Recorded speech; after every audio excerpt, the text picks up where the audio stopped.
ప్రపంచవ్యాప్తంగా ఉన్నటువంటి శ్రీవారి భక్తుల మనసైతే ప్రస్తుతం కలతగా ఉంది. ఎందుకంటే గత 2 రోజుల నుంచి వస్తున్నటువంటి వార్తలు వింటూ ఉంటే మనసు కూడా సహించడం లేదు. ఎందుకంటే అఖిలాండ కోటి బ్రహ్మాండ నాయకుడు తిరుమల శ్రీవారి మహాప్రసాదమైనటువంటి లడ్డూలో గత ప్రభుత్వంలో నెయ్యికి బదులుగా జంతువుల కొవ్వు మాంసాలు కలిపినట్టుగా న్యూస్‌లో రావడం అన్నది భక్త కోటినైతే తీవ్ర ఆందోళన కలిగిస్తున్నటువంటి అంశం.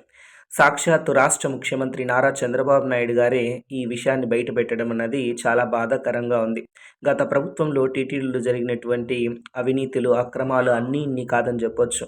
అత్యంత పరమ పవిత్రంగా తిరుమల శ్రీవారి ప్రసాదమైనటువంటి లడ్డూను అందరూ గౌరవిస్తారు.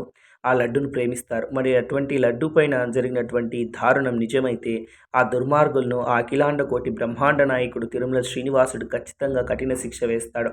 దానికంటే ముందుగా ఆంధ్రప్రదేశ్ రాష్ట్ర ప్రభుత్వం కూడా ఆ దుర్మార్గులపై కఠిన చర్యలు తీసుకోవాలని కోరుకుంటూ ఈ వీడియో షేర్ చేయండి.